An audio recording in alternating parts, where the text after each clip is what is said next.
Hello and welcome to Overtime Hockey Talk. My name is Mark Paul. My co-host Justin Baker and I are set for the quarter. No, well, like one third. Yeah, 1/3 power rankings.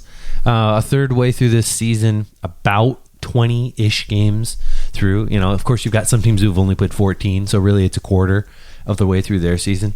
But looking forward to doing I'll say it's probably a foot deep, but a mile wide on all these teams. But just to get a quick little recap of how some of these teams are doing, we'll spend, some of these garbage teams, we'll probably spend 30 seconds talking about them. Although sometimes those are the ones that are fun to dive into why they're doing so poorly. And other teams will spend a little bit more time.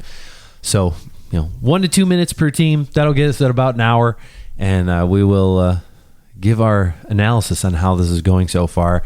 There are, I would say, not as many unexpected teams that are not good outside of my thus far horrific pick to have the Buffalo Sabres in the playoffs, which I'll admit, of course, it was a ballsy move, but I picked the Rangers. Looks like my balls got cancer because it's not looking good with that. So. Go get your nuts checked. Thank you. Yeah. Make sure you do that. I know it's not November, so I check them every time I'm in the shower. But yeah, you just gotta grab them and cough and. That's what. Hey, I need to leave. That's what it's all about. So let's, without further ado, let's dive in here. We're gonna start at the bottom. So, familiar faces that you're about to see here at the bottom. A couple teams that have been near the bottom of pretty much everybody's power rankings for, I'd say, the last at least 2 years. Basically, since the Ottawa Senators lost to the Pittsburgh Penguins in Game 7 in overtime in the conference finals, they have been near the bottom of the barrel. And I think that's where they'll find themselves. At least they do in mine. Despite winning 3 in a row, let's dive in. Yeah, can we thank the Ottawa Senators for getting Claude Julien fired? Because that might be part of the reason. That's true. Montreal had their struggles against Ottawa, and I think from what I understand, listening to some 31 Thoughts, Elliot Friedman did say he had heard that it was probably already in motion before that game even had happened, but it became official after that game. So makes sense. You get the sense that we'll come back. We'll come to Montreal. Yeah. We'll come to Montreal. Let's start it at number 31. I'm assuming that you have the league's most intriguing power play at number 31. I have Ottawa at 31. Oh, you have Ottawa? I do. Okay. And so, despite winning a bunch in a row. Yeah, it's funny. You're going to look at any power rankings on the league, and it's going to be either Ottawa or Detroit right at the very bottom 2 spots, right? So for me, though, the only reason I put Ottawa behind Detroit and Detroit at number 30 was basically the goaltending on Ottawa is so horrific. I mean, it is just statistically terrible. Since February 25th, I saw this Sportnet stat. Minimum 10 starts, worst save percentages in the league. Matt Murray is in the top 5 in terms of worst at .887. It has not been good for him all season long. They can't win a game. And despite Brady Tkachuk being the league leader in shots taken.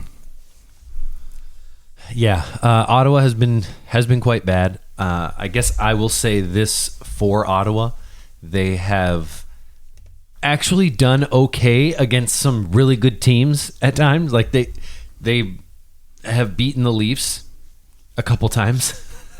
They've beaten Montreal. They have beaten Winnipeg. Like they're actually beating some okay teams. And of course they've won 3 in a row. Ottawa, like the Leafs can't beat Calgary, and then in comes Ottawa, and Ottawa does it. 6-1, they blow them away. Now some of that might be, hey, you had several difficult games against the Leafs. It was a grind, and then you go play this crap team, and Yeah, and then when you look at Detroit, I mean, there's actually 2 teams that have allowed more goals than Detroit, which is shocking. I figured Ottawa maybe would have been the only one, but there's another one. Yeah, Cougar is quickly falling fast. Should have never let Tanev and Markstrom go. Yeah, some things have gone awry there. I do have Detroit last. I think based on a 6% power play. It's bad. Not that, of course, power plays can go through little slumps, and sometimes really good teams have so-so power plays. But when you have a 6% on a power play, to me that shows not only just probably pretty brutal coaching, because even bad teams in the past, like the Buffalo Sabres, they have a good power play. They're the best power play in the league. They're terrible, but they have a good power play. So that to me says Buffalo has a lot of talent, but something's going wrong. Something's going horribly wrong. Detroit, though, has such minimal talent that even when they get on the power play, they are so bad. Yeah, it's pretty bad. Dylan Larkin is on pace for 29 points, and that would lead the team. 29 points, which over the course of an 82-game season is like 40 points. 40 points to lead a team in scoring. Yeah, I can't really... All this talk about Dylan Larkin he's actually pretty elite, but he's, just on a bad team. I don't know, man. Like, even players on terrible teams that are elite put up 50, 60, 70 points in a year. Oh, sure. We Dylan remember... Larkin might not put up 40. Yeah, I remember some really good Ranger teams where, like, their leading scores were 50 points, right? Right. But... Again, and they got it done by committee, and that was sure. There's no committee in Detroit. I feel bad for Larkin though, because literally the only good line mate he's ever played with since the start of the season, Tyler Bertuzzi's been injured for most of the season. Right. So nobody else is contributing, and so what are you going to expect at that point? So you have Ottawa 31, Detroit 30. Yep. I have those two teams flipped. Flip a coin. I don't want. I guess I don't want either of those teams this year, but I would. Looking out over the horizon, Ottawa to me has a little bit more hope. So therefore, I am more hopeful about them in the back half of the year than I am about Detroit. Like, Detroit is just going to keep on bleeding. Okay. And I think Ottawa has the potential to stop the bleed and to finish this season with some dignity. Yeah. Detroit there's no dignity there. I'll give you that, although I will say when you talk about hope, Detroit does have the 4th best prospect ranking in the NHL, so there's some hope there for them in the future. According to whom? I don't remember. I think it was ESPN or might have been Hockey Database or something like that. So Greg Wyshynski might have been, according to but Greg still, Wyshynski. I'll take 4, even if top 10. I'll take it. Yeah, of course. I mean, any team is going to have any team with lots of draft picks who aren't moving their players up onto their roster is going to be somebody who you go, oh yeah, they got a good prospect pool, because it's all based on potential. Cha-ching. That's what you're talking about. Okay, who do you have?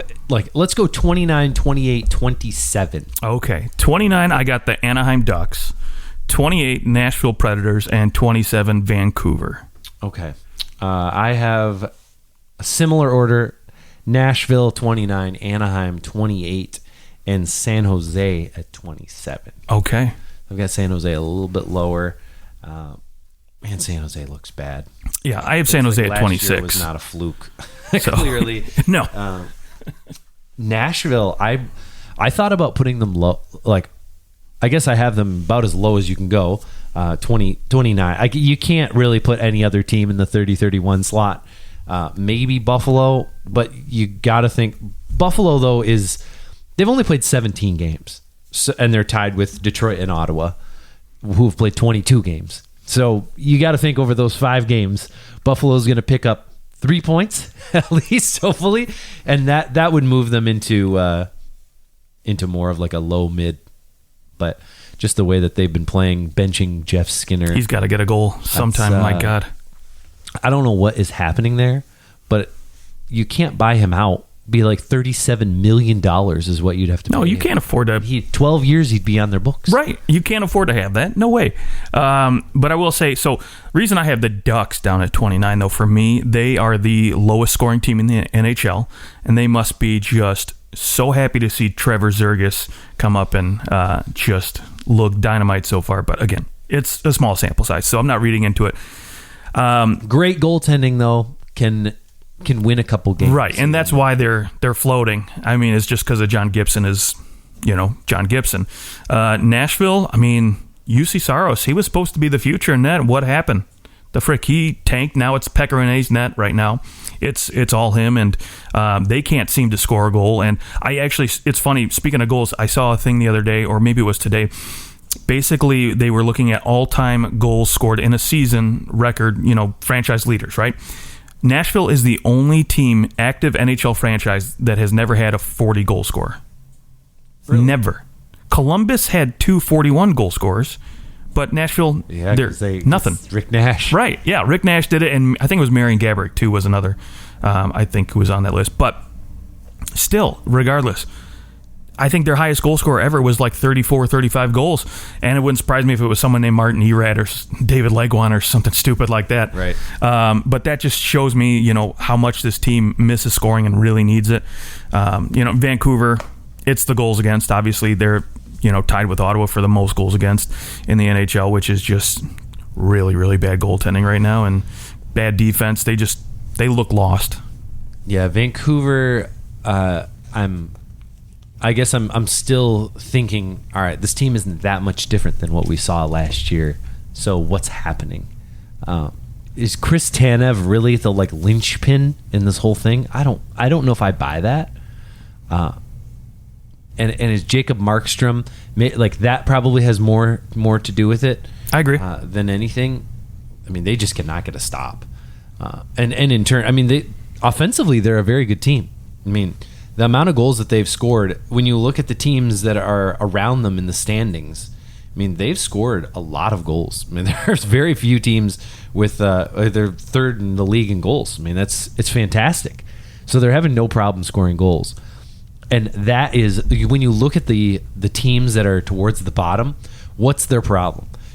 Ottawa, struggling to score. Ottawa, maybe a little less. Ottawa's scoring some goals, but they have had some games where they put up 6 a few times. They're not consistent. That definitely helps. Sure. You get a couple 6-goal games and suddenly things look a little different in the giant picture of goals for, goals against.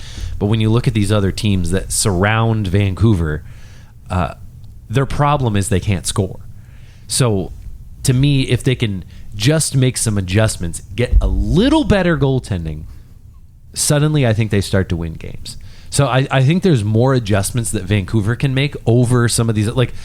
What's Anaheim and Nashville going to do? Neither of those teams are going to start scoring goals. There's no one that can score there. I mean, everyone has essentially been washed up or just burnt out of whatever's happening there.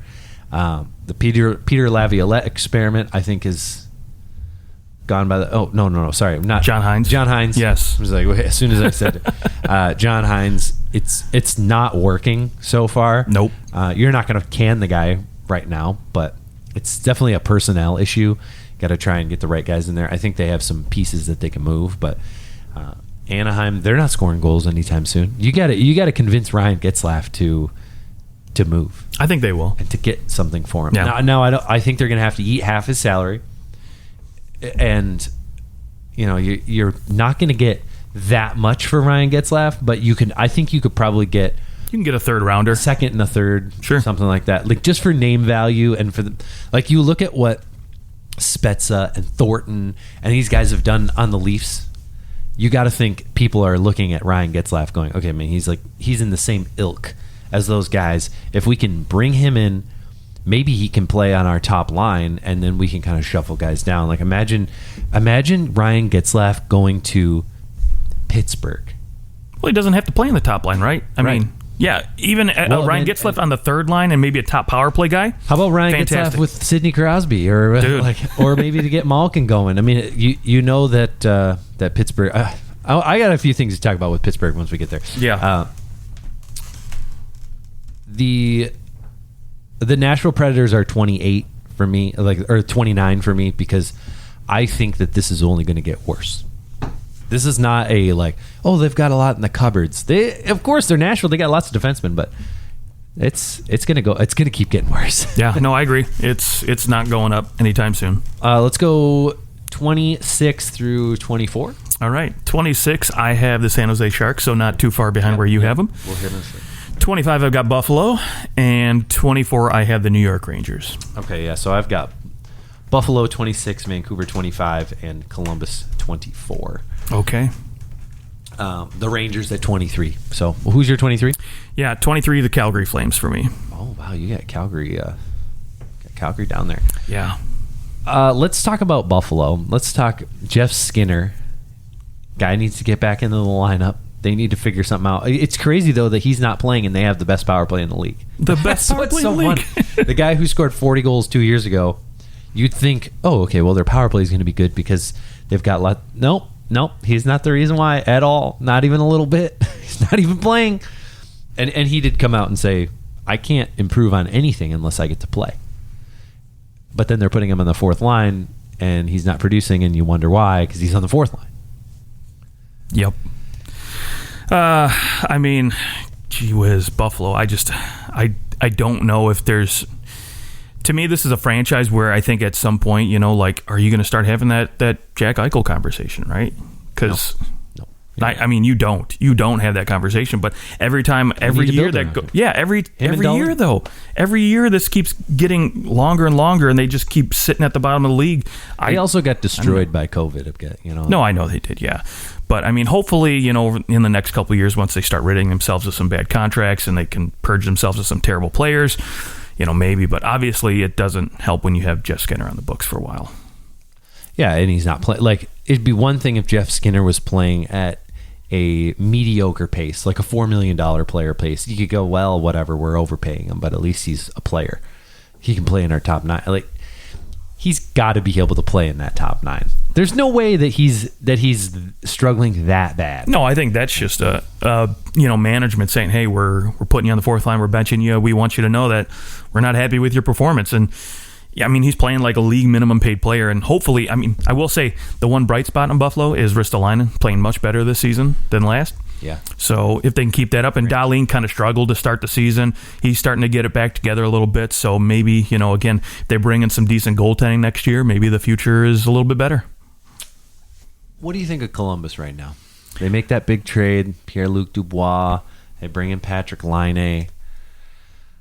Has it worked for them so far? Like, when I think of the Columbus Blue Jackets, I just kind of look at a team that this is finally like kind of how I think we expected last year to go. You know what? I don't necessarily know about that. I think this is still a team that's very capable of putting up some good numbers. Obviously Seth Jones, Zach Werenski, they got a little, again, like a lot of guys, got off to a slow start. And I learned that from a fantasy perspective, keeping Jones for so long. I was just like, I'm not trading him. He'll come around, and he has. But the thing is Korpisalo hasn't been all that good. Elvis Merlikins, he's been all right, but not good. And so I think if they can just improve that goaltending a little bit, and they've got to learn to adjust a little bit more. Jack Roslovic came in and looked pretty good to start off, and he's cooled off a little bit. But, I think between him and Laine and, Max Domi and, some of these other little pieces, Cam Atkinson, I think they have the ability to turn it around and still be competitive. When Zach Werenski goes from a 30-goal pace to a 3-goal pace, you've got a problem. A little bit. That's a big problem. Zach Werenski has not looked good. Yeah. I am wondering with you, New York Rangers was your 24, right? Yep. And they're my 23. Without Panarin right now, I don't know how long that's gonna go. That's the weirdest situation. I don't even fully understand it, but essentially, the speak from the Panarin camp is he's being railroaded by the Russian government because he spoke out against them. Oh my gosh. And they're trying to frame him for something stupid, like abuse or something. That's stupid. And so he's taking some personal time to deal with it. But it's the weirdest situation. Like, what in the heck is happening? Then he leaves, and they beat the Bruins 6-2. I know. So maybe the Rangers figuring it out a little bit. I mean, that's definitely a confidence booster anytime you can beat the Bruins. I have to think, much like Ottawa, but in a different in a little bit better position in terms of contending for a potential playoff spot. The Rangers with Lafreniere, you're hoping that he can, or Lafreniere, that he can figure. Yeah, he finally got his first assist last night. So as he goes, and hopefully Panarin comes back, all is good. There's no issues there in his personal life. This Rangers team should be better than they were last year, and they just haven't been able to put it all together. And I think based on the talent that they have there, I think that we see them finishing higher. Also, when you look at that division's been a little bit funky in terms of like what's happened to it and games being canceled and moved around. So I think the Rangers still have a shot to be competitive. Now, will they make the playoffs? At this point, I doubt it, but I don't know if they're like bottom fourth worst in the league. I think that the division that they're in is also pretty good. Like even a Pittsburgh team, like Pittsburgh is not a bad team, but in this division they look bad. But I think if they were in the Pacific, Pittsburgh would be in a playoff spot. Okay. Yeah. So well, I think they're just playing in a really good division, and that's certainly hurt them too. So, okay, let's go. What we said, 23-20, something like that. We got 22-20. 22-20. Yeah. So at 22, I've got the New Jersey Devils. Okay. At 21, the Arizona Coyotes, and at 20, I've got Columbus. All right. Now Columbus a little higher than what you had them, but again, I kind of go back to I think if goaltending can turn around a little bit, and they just need to adjust. I think they're still learning to adjust with those couple big additions, and sure. Yeah, I think they got an opportunity. But New Jersey, I mean, they're still a rebuild team. Let's face it. Ty Smith has been nice this season, leading all rookie defensemen in scoring, so that's always a bonus. And Nico Hischier, he's meh. Nico Hischier. Yeah, and newly named captain, but it looks good on him. I think that was a good call. Yeah, I do too. Arizona though, they're the question mark for me because they have the capability sometimes to just shut teams down offensively, but they haven't really done it as well this season. I mean, they've still let in quite a few goals compared to the last few seasons. So, if they can turn that around and, maybe Clayton Keller can pick it up just a little bit more and, Kessel as well. Again, this is a team that needs a number one center for sure, but, they're not going to get it. So maybe you can make a push. LA for some reason has been hot. St. Louis has looked, okay. So maybe they can still make a push here. I don't know I have Jordan Binnington on my fantasy team, and I watch him play against Arizona, and St. Louis, for whatever reason, just can't beat the Coyotes. So that's like Toronto and David Rittich. Right. So exactly. Get handcuffed by somebody. So Arizona has the opportunity here to maybe, if they can, keep playing like they do against some of these teams, they could maybe make a push for that fourth spot, but we'll see. All right. So I have at 22, I have Calgary. At 21, New Jersey, and then 20, Arizona. Calgary's an interesting one. They're playing... I mean, they actually have not done that bad. Like, in terms of putting up points, scoring goals, in this division, they're last. And I think that makes it look like, man, this team's really struggling to score goals. There are many other teams around the league who can't score goals either. But this Calgary team is kind of this... like a Heckle in Jekyll and Hyde. Heckle and Hyde. Heckle and Hyde. They can come out, play really well. You come out, you beat the Leafs, and then you come out and Ottawa destroys you. Just a lot of inconsistency. Jacob Markstrom out, and that's going to hurt you. It's only day to day, so hopefully he'll get back in the next game. But. Right, but if he misses, if this is a lingering thing, and the plan was him all along, I mean that definitely is gonna play into them struggling. Really, they're a couple points back. Montreal's really struggled, so that has kept Calgary in the race. It's going to be a Montreal-Calgary fourth place battle, and I think that'll play out for the rest of this year. Yeah, I agree. They'll be within 2 to 4 points of each other for probably the majority of the rest of the regular season. And when it comes down to it, I think Montreal probably has the depth to fend off a Calgary I think Calgary just looks a little too slow at times, and you can kind of see the age catching up to them. Yeah. Once you get past, I mean, honestly, with Calgary, once you get past Lindholm, Gaudreau, and Monahan, there's not much offensively. Right. So I worry for sure if they can get depth scoring, and that'll hurt them.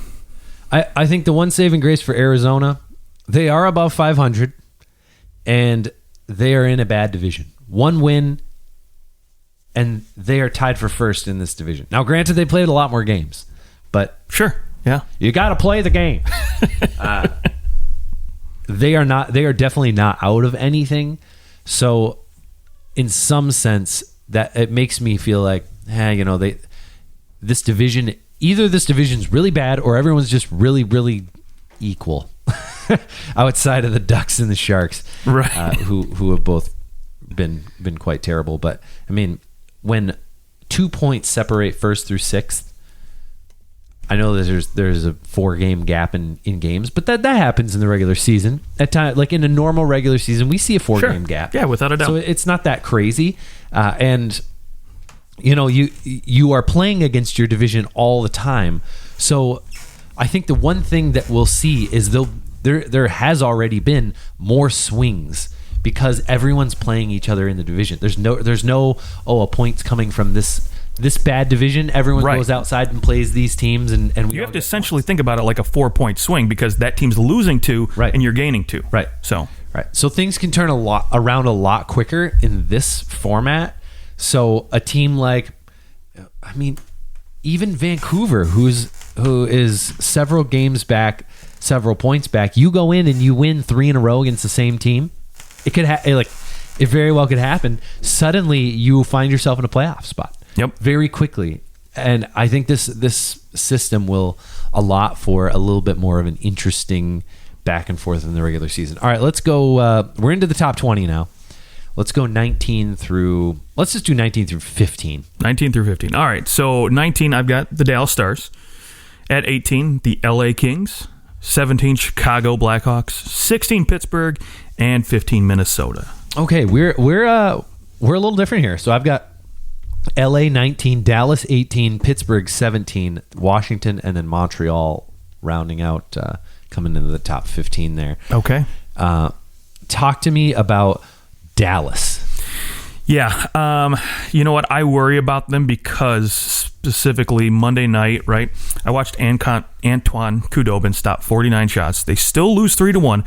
Now, granted, it was to the Florida Panthers, but it was their 6th straight loss.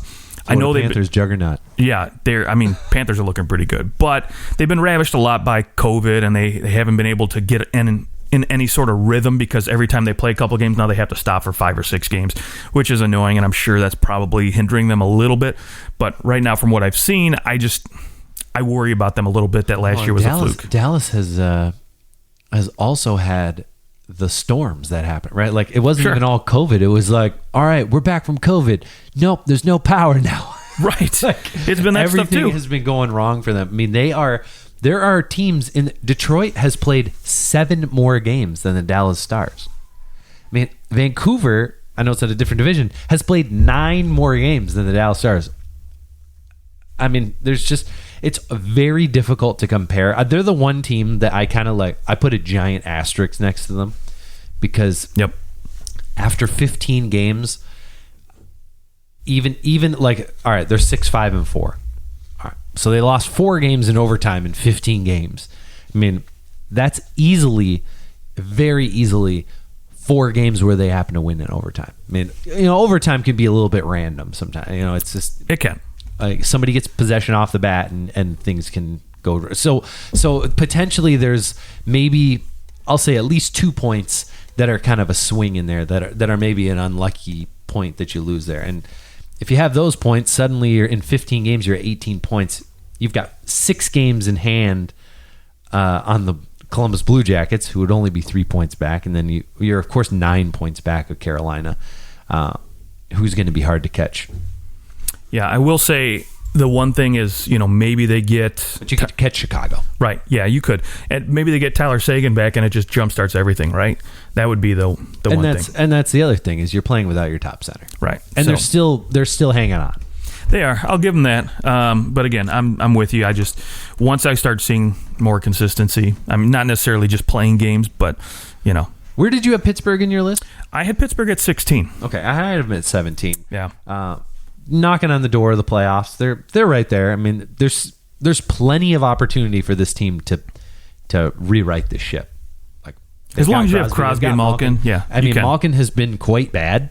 He's actually, I'd say, I mean, this might be by far his worst year. I was reading an article at The Athletic. I finally bit the bullet, and I got a subscription to The Athletic. I need to. $2 a month for a year. So it was like $24 for the year. It was like, you know what? I'm going to do it. I'm going to bite the bullet. I feel like when all these podcasts I listen, oh yeah, you got to go read this. It's a must read over at The Athletic. I'm like, damn it, I can read the first paragraph. I finally did it, and I've been enjoying a lot of the deep dives, but a deep dive into Malkin's year so far. And long story short, his expected goals is way back. He is not doing well at all. He's not shooting. He's really not getting the same type of opportunities. He's getting less ice time. Like everything is kind of pulled back for Malkin, and he's what, 34 years old? He's up there, yeah. And 34 tends to be the age where people can fall off really fast. Like, does Malkin go from last year being elite to this year now being really, he's like a decent second line center now? Yeah, and I mean, that's why the NHL has that 35 and over contract, because they know once you hit 35, it's typically it can fall. It goes down quick, especially if you don't. If you continue to take care of your body the same way that you took care of it through your 20s, you can survive your early 30s, and you'll find that you kind of hit this age where you're like, why isn't my body doing what it used to do? And even when you work just as hard as you did before, your body's just not there. So you got to change a lot of things. You got to eat differently and drink less. Yeah. I just got to imagine he's Russian. I'm sure his water bottle on occasion is not just filled with water. Right. Yeah, and Pittsburgh too, the goaltending is horrific, right? Not a single goaltender with a 900 or better save percentage. I mean, they're both Jarry and DeSmith. They look bad, and maybe that's a little bit about the team in front of them, but they still got to stop pucks if they want to be better. Yeah, and I still think that Pittsburgh certainly has a good opportunity to make the playoffs. The Islanders, I guess, would be up until this recent stretch, they've been fantastic. The last 10 games, the first 10 games, only they were under 500, didn't look that great stumbling into this season, and they've kind of figured that out. It's what good coaching will do. A lot of good teams in this division, and Pittsburgh might be the team that's left out in the dust. Yep. But bringing in Brian Burke, bringing in Ron Hextall, I mean, Brian Burke's already said we're gonna try to win with this group. So they're gonna go out and make a move.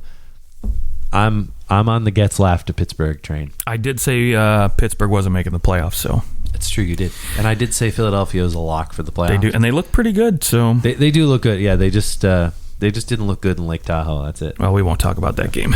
Melty Tahoe. Boston could do that to you, though. That's true. That is very true. Okay. Any other teams in there that you want to? Montreal fired their coach, Claude Julien. Bye. Yeah. Ducharme in.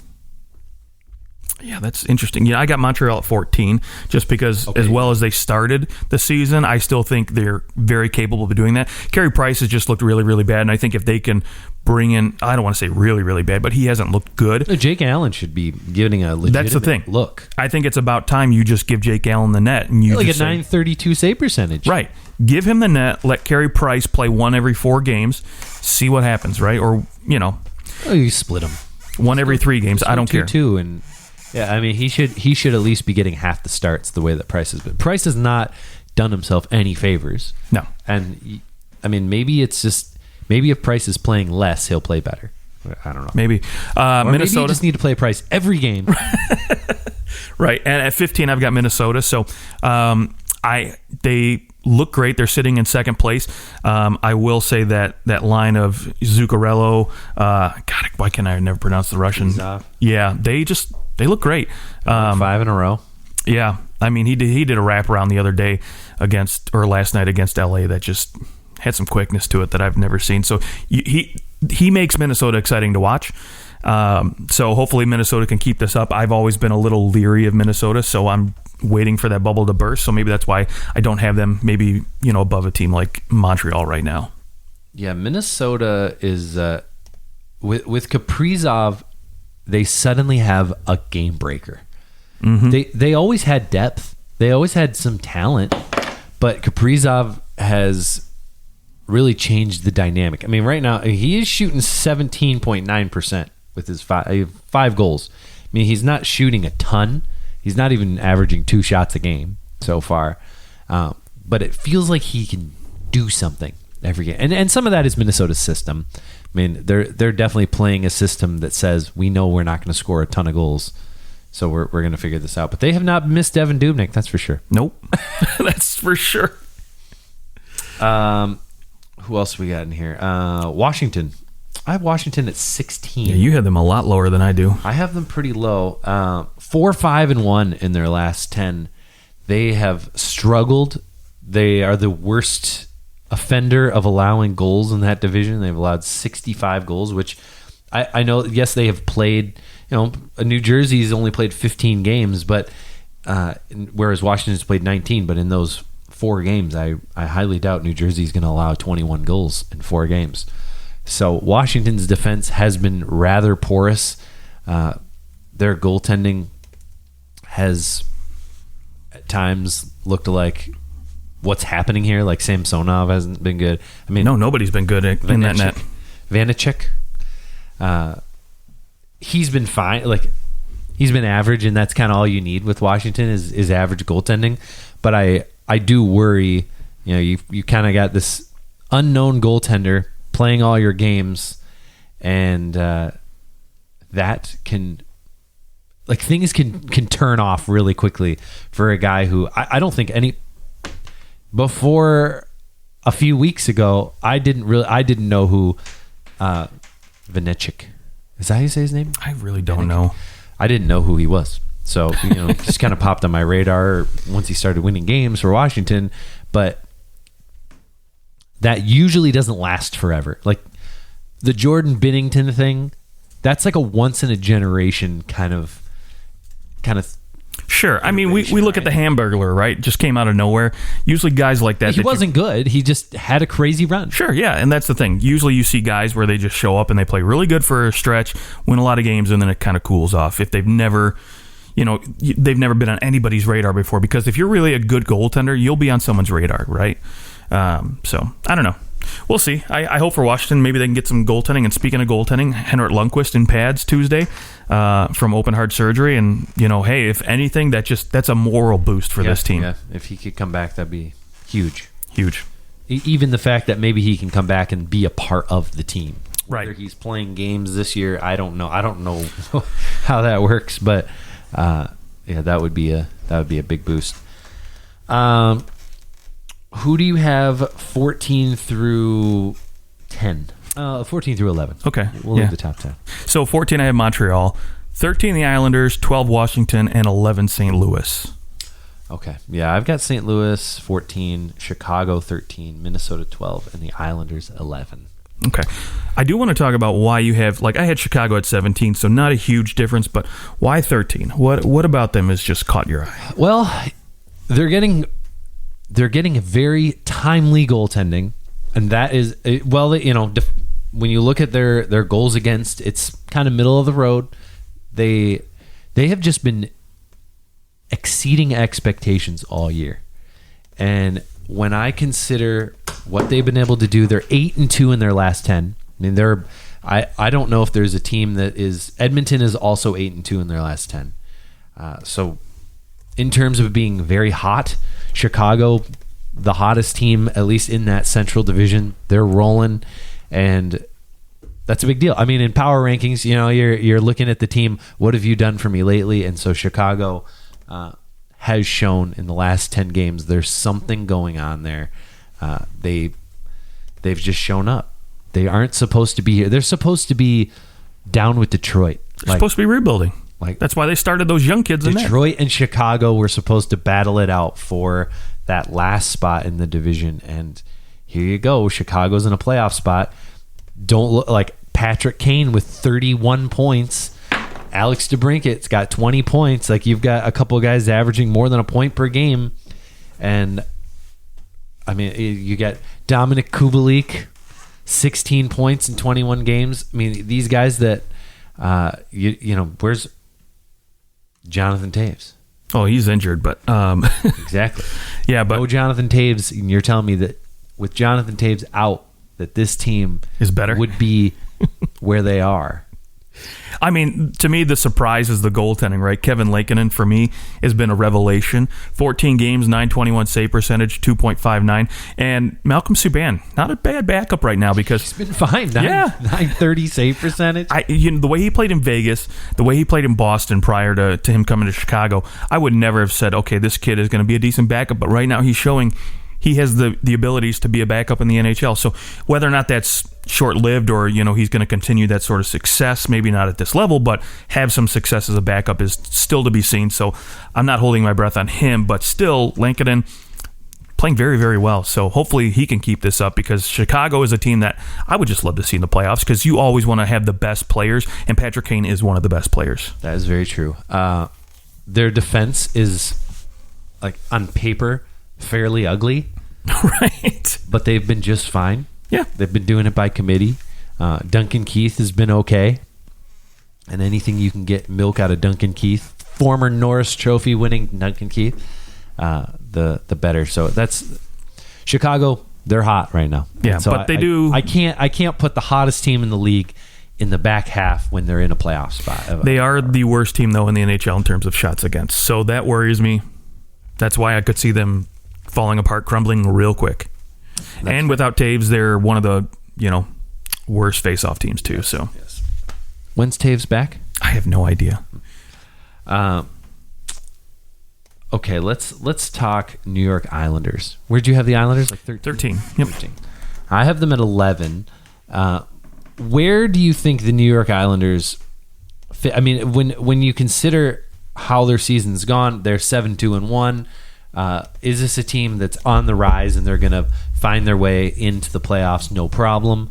Or is this 10-game stretch, like which 10-game stretch is the Islanders in your mind? I think it's somewhere in the middle between the two of them. I think they're maybe like a 6-3-1 type of team and a 10-game stretch, and which would be fantastic for them.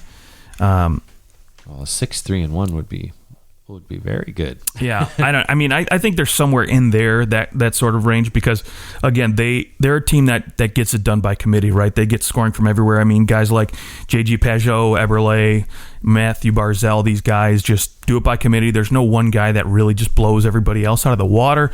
Like, you know, a lot of these teams have those sort of players. They went and beat the Bruins 7-2, so right. And that's the thing. They're still capable of beating teams like that. And then not to mention, too, I mean, as long as you got Barry Trotz, you know, doing his thing behind the bench, you're going to get a good defensive system. And right now, Varlamov looks like he's going to contend for a potential Vezina, in my opinion.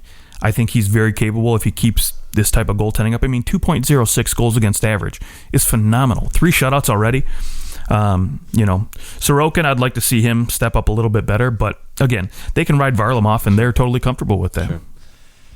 Yeah, they are. When you look at the other teams in this division, they're one, like, I don't see them falling apart at all. They're so well coached. Mm-hmm. They've got players bought in. I can still see this team winning this division. I mean, I think they could be really, really good. If they did, I wouldn't be like, oh man, that's really shocking. I would be like, well, no, I mean, that's more than capable. Teams like Washington, Pittsburgh are getting a little bit older, a little slower, so they're going to eventually start falling. You know, you got the Phillies and Islanders creeping up a little bit, and Boston's always going to be up there. But, you know, Boston, you know, doesn't scare me as much as maybe they did last year or the year before, but... Yeah, I think Boston's just buying their time to get into the playoffs, and sure. This is probably it. This is like their their last run. They've got a chance. I mean, we say that every year, and it seems like they lose pieces every year, and somehow they're still really good. Right. So, I mean, losing Chara, losing Krug, those are definitely things we thought would really affect them, and thus far, they've been pretty good. Well, they've been great. Right.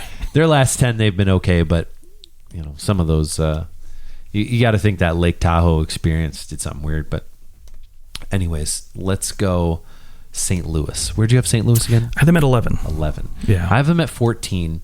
Right now, they sit third in the Honda West division. They have played considerable more amount of games than, say, the Avs, a team behind them. Even the LA Kings with a game in hand with a win puts the LA Kings in the playoffs and the St. Louis Blues out of the playoffs. Is this a team that, they're 3-6-1 in their last 10? They've lost 3 in a row. Will they continue to slide, or do you expect them to kind of right this ship back the other way? I mean, you got to think LA is not going to be able to hold out this pace.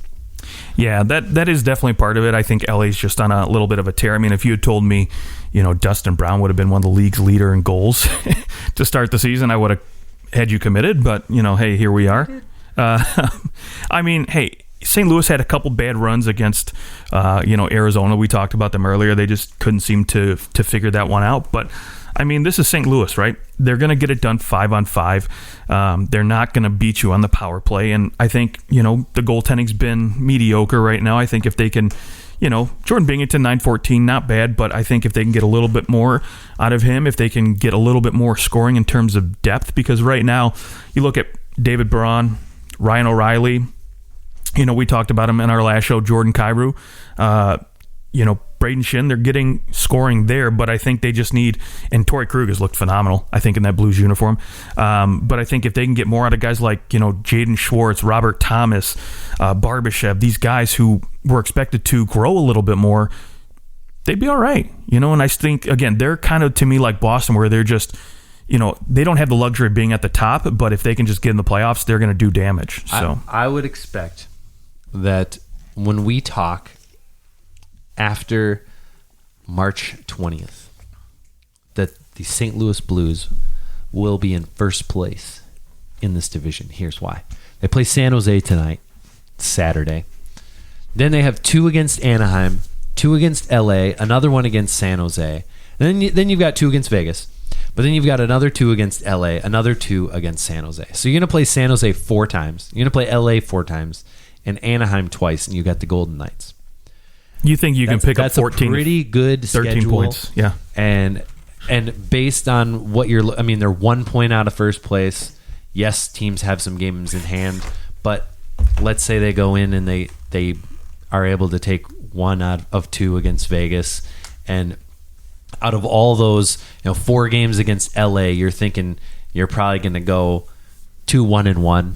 We'll say against a minimum. LA, you're going 3-1 probably against San Jose, and you're hoping to take both from Anaheim because Anaheim can't score worth a damn. Right. So you when you consider that and you go, okay, well, where are they going to be in the next month?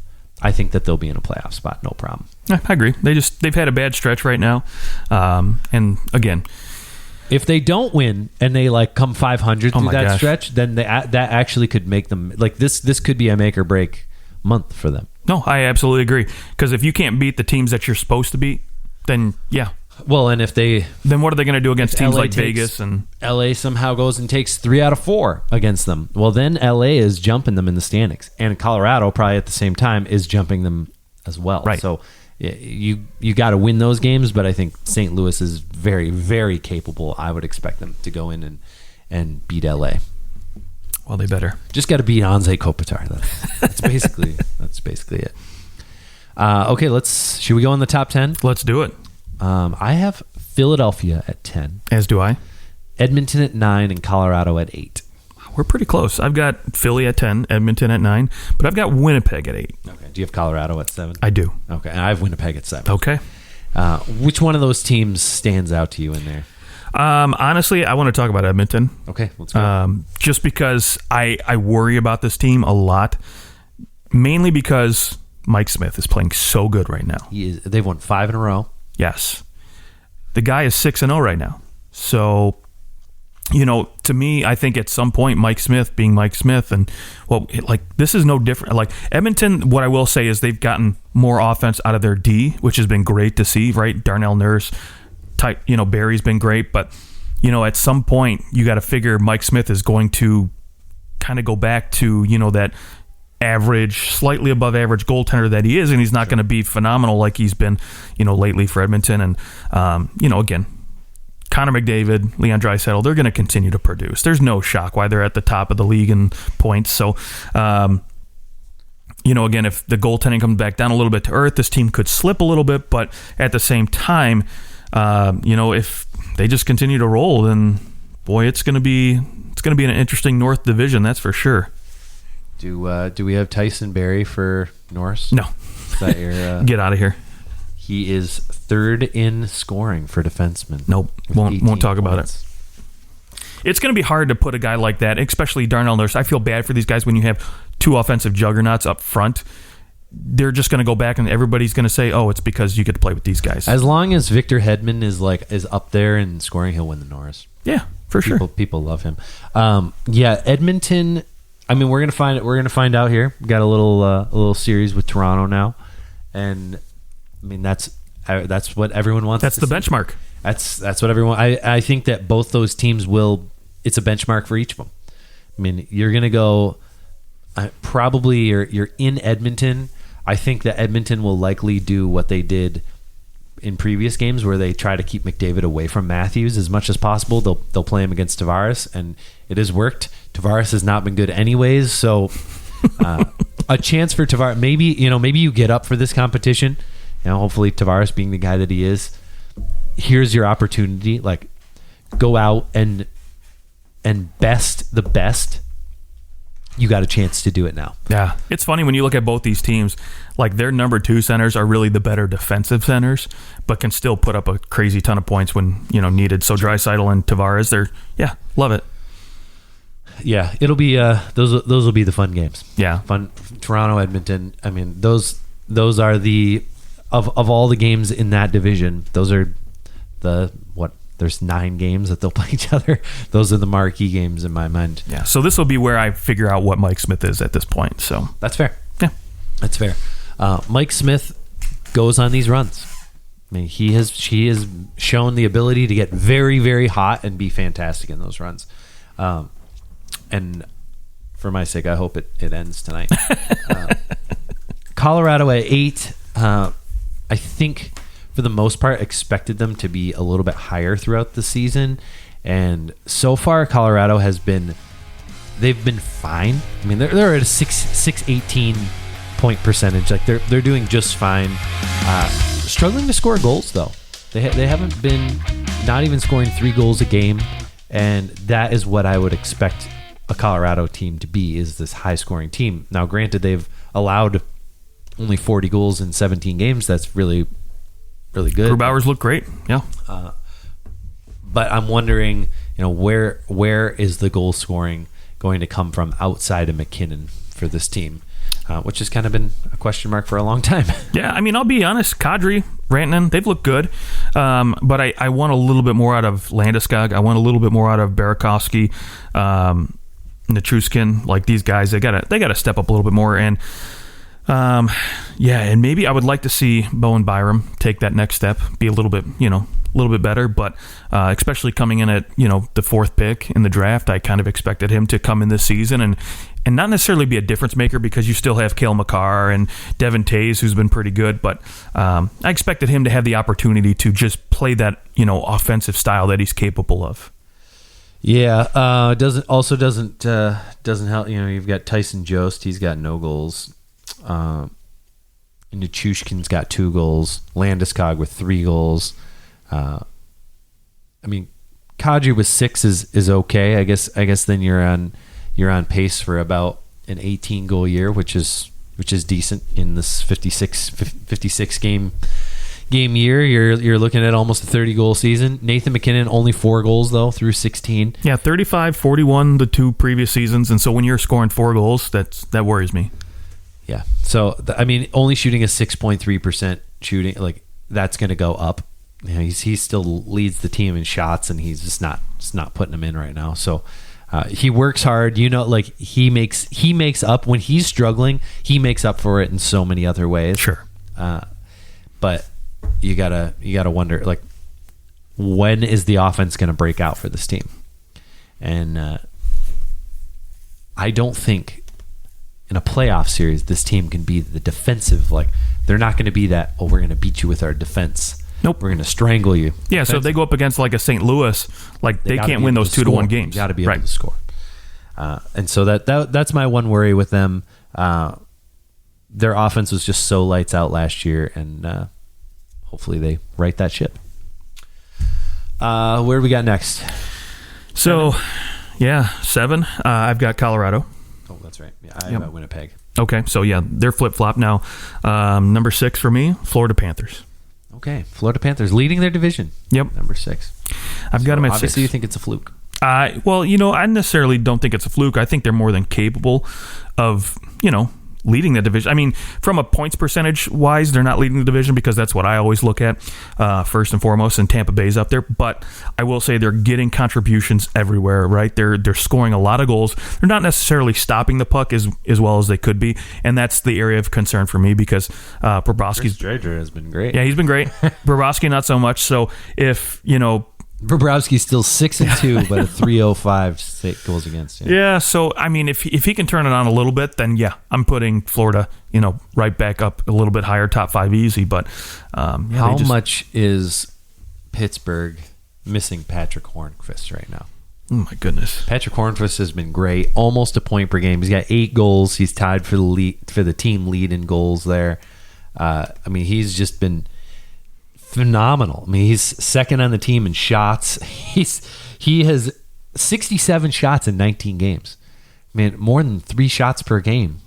That's for a guy who is a net front presence type of player. That's fantastic. Yeah. I mean, things are working out very well for Patrick Hornqvist as he leaves kind of a struggling Pittsburgh team, and he's getting another lease on life. I mean, the Florida Panthers, if they can stick here in this like 1-2 kind of slot, and they won't have to play Tampa Bay till the second round, and they've got a legitimate chance. I think when I look at the playoffs, I think, do I think that Florida could beat Carolina? Yeah. Could they beat Chicago? Absolutely. Could they beat Columbus? No problem. Dallas, they could beat these teams. And I think this is one of those teams that they have failed to meet expectations so many years. You look and you're like, well, you just got to get into the playoffs once, and then you can win around the next year, and then you win a couple rounds the year after. Like, that's sometimes the progression that we see. But I think with this Panthers team, they've matured enough. Like, this team could go on a legitimate run. Yeah, and I don't think there's as much pressure either for them to be great, in the playoffs, because they've just been so mediocre, last few seasons where we've expected them to be good. I will say, love watching Keith Yandle kind of stick it to everybody's face saying, hey, I'm still a freaking awesome player. But 2 surprises for me. Alex Winberg, he stepped up. He's looking much better. We said in the beginning, remember, it was if Alexander Venberg can step it up, then that changes the Florida Panthers, and it really has. It has. And I love watching Anthony Duclair, right? He's always exciting for me as a depth guy. And so, if this team can get Brett Connolly going again too, my gosh, they would be even better. Which is and Aaron Ekblad has been phenomenal. Yeah, he's been fantastic. He's definitely over his concussion issues that really hampered him for a couple years. He didn't look as good as that Rookie of the Year season that he had, and Aaron 25 Ekblad, minutes a game. It's great. Looks. I mean, he's for my money probably a top 8, top 10 defenseman in the NHL. I'd buy it right now. Yeah, and that is huge. That can never be underplayed. Okay, I've got Florida at 5. Okay, Carolina at 6. I had a hard time putting Carolina ahead of Florida. Where's Carolina for you? 5. Okay. Yeah. Played the same amount of games, and Florida for my money has looked a little bit better, and Florida 7-3 in their last 10. Carolina lost 3 in a row, 5-4. So more of a recency kind of thing. Let's go 3-4. 3-4. So 3 is Boston. Okay. And 4, I've got Vegas. Okay. I just haven't flipped. Okay. And I don't blame you. I did until basically, Wait, 3 Vegas, Boston 4? No. Boston's 3, Okay, yeah. Vegas I 4. have Vegas 3. Yeah, I flipped them yesterday. But I can't blame you. I mean, they're both amazing teams. They're playing great two-way hockey. The one thing I will say about Boston that worries me, and maybe it's sort of maybe not so much a worry, but like how much more dangerous could they be when Tuukka Rask starts turning it on? That's true. I mean, the somewhat similar thought for Vegas is they've only played 16 games. They lead that division. Like, they are going to run away with this division, and that has to be accounted for. Like, Boston could certainly, there are teams within striking distance. I mean, Washington's right there, the Islanders are there, Philadelphia's right there. There are teams that could overtake them. Mm-hmm. Whereas with Vegas, they're likely going to be in first place. Yeah, I don't see anybody this entire time. St. Louis might make a push, but great. Pacioretty finally looks comfortable in Vegas. He got 8 goals through 16 games. I mean, he's on pace for like a 25 goal season, maybe more, if he can keep pushing this. And Alex Tuch's looked really good again this year. I mean, last year he kind of struggled, and that's huge. Are we giving Marc-Andre Fleury the Vezina? If they go, I mean, 155 goals against, a 942, ridiculous. And he's only 8-3. Right. So I mean, imagine if they got the goals. And I mean, it's not like Robin Leonard's been bad. It is very funny though. I love it. I love it. What are they going to do? They're just going to hang on to both guys. Obviously. You have to. You don't have any choice. But it's fantastic. I just love that guy. He always, just when you count him out, he gives a big middle finger and just keeps on going. And it's like, no, I am freaking good. What are you doing? I didn't get drafted. Imagine if they didn't waste their money on Robin Leonard and they went after and they held on to Thomas Tatar. Dude, I mean, that would eliminate the Pacioretty thing, but still, I mean, you would have the ability to go after somebody else with that money, right? I mean, you can make a trade because Vegas is going to be aggressive again. Yeah, sometimes I wonder what if Vegas didn't make that move and they had kept Thomas Tatar and Nick Suzuki and didn't trade for Max Pacioretty, signed Max Pacioretty when he became a free agent.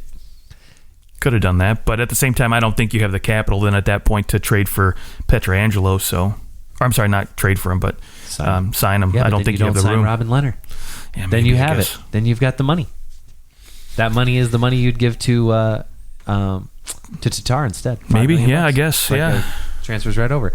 Anyways, that's there's a lot of branches that need to connect there. We can look at that one day. That would be fun. I assume that your 1-2 has two teams that start with T. Yes, I do believe so. I have Tampa Bay number 1, and I have Toronto number 2. Same. Yep. I am very on the fence of Vegas being in that number 2 spot because Toronto has their power play hasn't looked as good.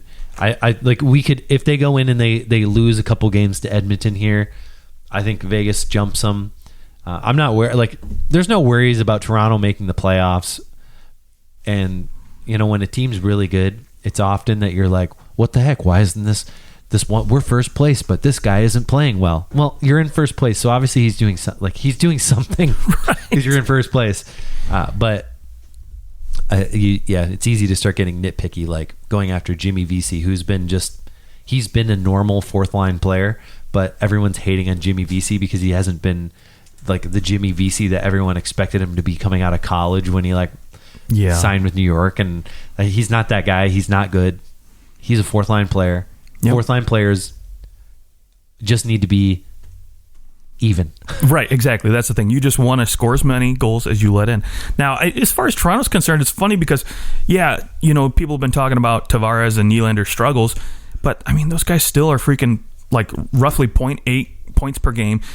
Tavares is faceoff percentage is nearly at 60%. So when you look at the things he's not doing, he's not scoring, useless. Yeah, exactly. He's still a freaking phenomenal player right now. The problem is he's just making so much money. Right, and that does come with a little bit more criticism for sure. But Nylander, so I'm excited for him because now I can't remember when the interview was. It was maybe a couple days ago. But when he scored those 2 goals, and they were like, "What's the difference?" He's like, "I just started shooting." He was shooting maybe 2 shots a game. Now he shoots 6, and boom, there come the goals. Right. Okay. So maybe that's the difference for him. Just start shooting. Everyone should just shoot. Right.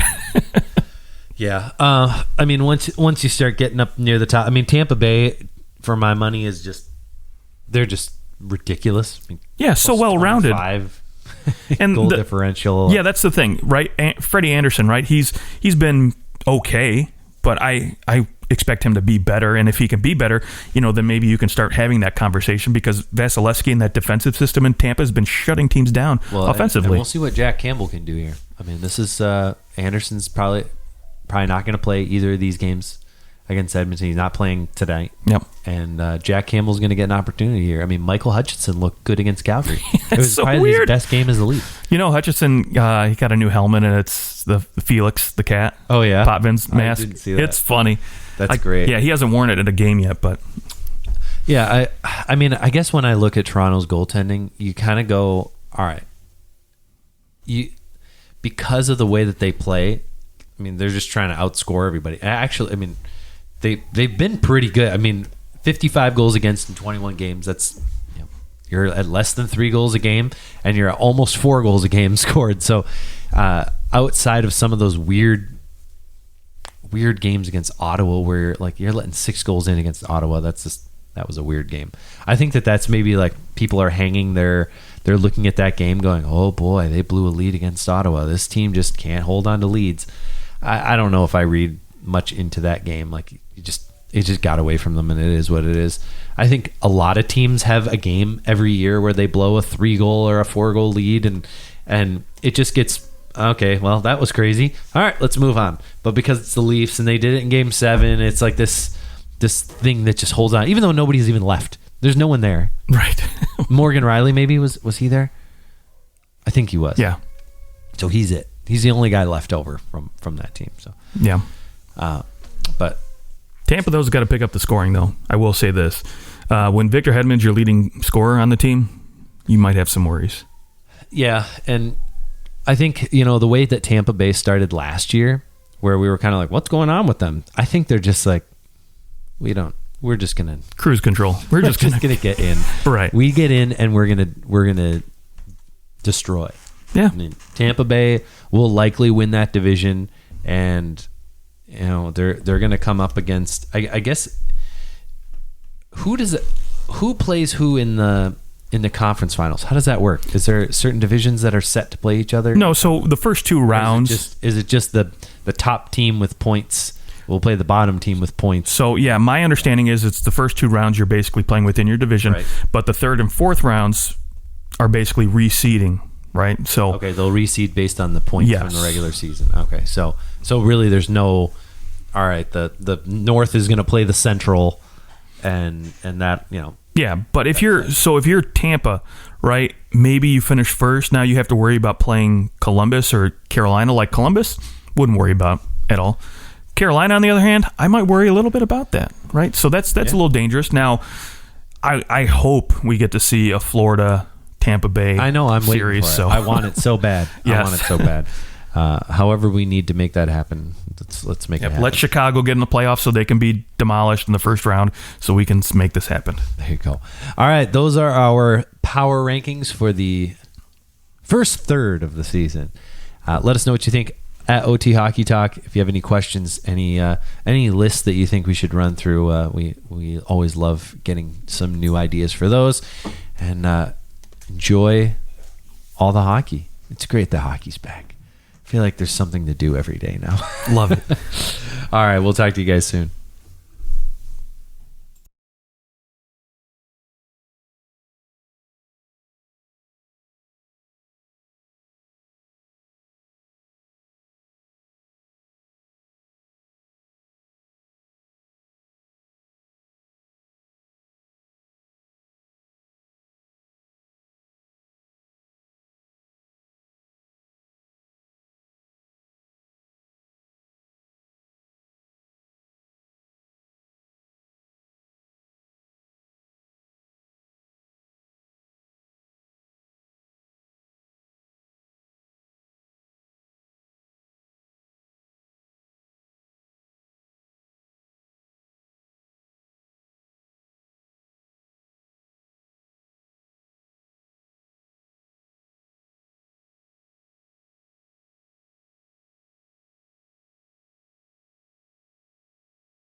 last one. The regular season starts 6 days. in 6 days on Wednesday. Freaking A. Wednesday, January 13th. We will do something for it. You'll find out of what we're going to do, but we'll be watching some games, and we'll talk to you soon.